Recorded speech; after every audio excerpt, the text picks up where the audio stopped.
ये कहानी मुझे मेरी माँ ने सुनाई थी। मेरी माँ एक छोटे से शहर से संबंध रखती है और ऐसा माना जाता है कि उस गांव में कुछ बुरी शक्तियां भी वास करती है। ऐसी ही एक बुरी आत्मा से सामना हुआ मेरे नाना जी का। वह चुड़ैल थी, खुले बालों और सफेद भयानक चेहरे वाली चुड़ैल।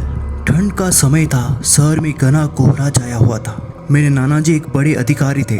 रोज की तरह उस दिन जब मेरे नाना अपना काम खत्म कर दफ्तर से घर की ओर जाने लगे तो रास्ते में पड़ने वाले बाजार से वो कुछ सामान लेने के लिए रुके।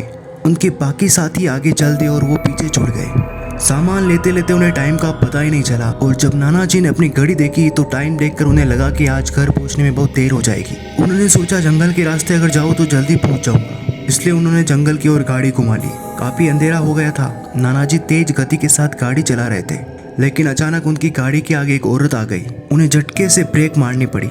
जो औरत गाड़ी के सामने आई थी वह तेज तेज रो रही थी।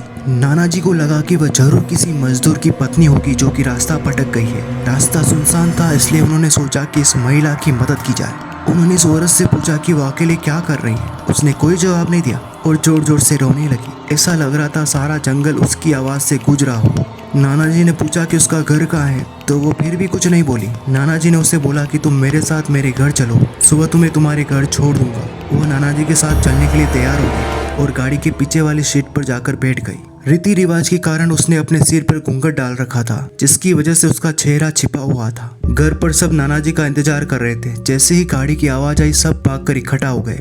जब उस महिला के बारे में घर में पूछा गया तो नाना जी ने सारी कहानी बताई।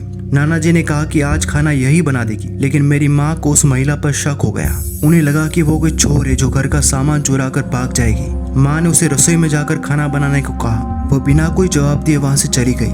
रसोई में से अजीब सी आवाजें आ रही थी। बस रसोई में सारा सामान रखवाकर मेरी माँ ने उससे कहा कि हम सब भूखे हैं, इसलिए जल्दी खाना बना दे। उसे रसोई में भेज तो दिया, लेकिन माँ का मन अभी भी शांत नहीं हुआ। 10 मिनट बाद माँ रसोई में पहुंची तो देखा अभी वह थैले से मछलियाँ निकाल ही रही थी। यह देखकर माँ को गुस्सा आ गया। उन्होंने उससे बोला कि अभी तक तुमने खाना बनाना शुरू भी नहीं किया, कब बनेगा और हम कब खाएंगे। उस महिला का चेहरा अभी ढका हुआ था, इसलिए किसी ने भी उसका चेहरा ढंग से नहीं देखा था। माँ उसका चेहरा देखने की कोशिश करती रही, लेकिन उन्हें उसकी झलक भी दिखाई नहीं दी।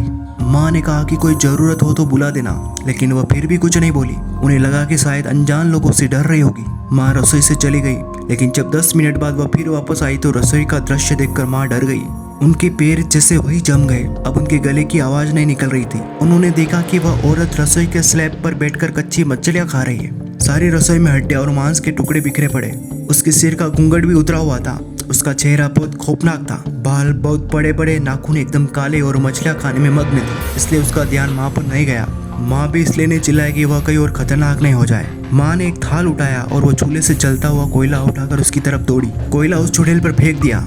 आग की जलन की वजह से वह डायन तेज तेज आवाज निकालने लगी। उसकी आवाज सुनकर सारा घर इकट्ठा हो गया। उसे आग दिखाकर घर से बाहर निकाला गया। उसकी आवाज इतनी तेज थी कि आसपास के लोगों का भी बाहर जमावड़ा लग गया। वो डायन लोगों की भीड़ को हटाते हुए जंगल की तरफ दौड़ी। सारे लोग डर के मारे कांप रहे थे और मेरी माँ की हिम्मत की दाद भी दे रहे थे। अगर उन्होंने सही समय पर कोयले से उस डायन को भगाया नहीं होता तो न जाने क्या होता। तो दोस्तों, आप भी बताओ कि क्या आग और कोयले से डायन को भगाया जा सकता है? कमेंट करके जरूर बताना। अगर ये वीडियो पसंद आए तो उसे लाइक कर देना और चैनल को सब्सक्राइब कर देना।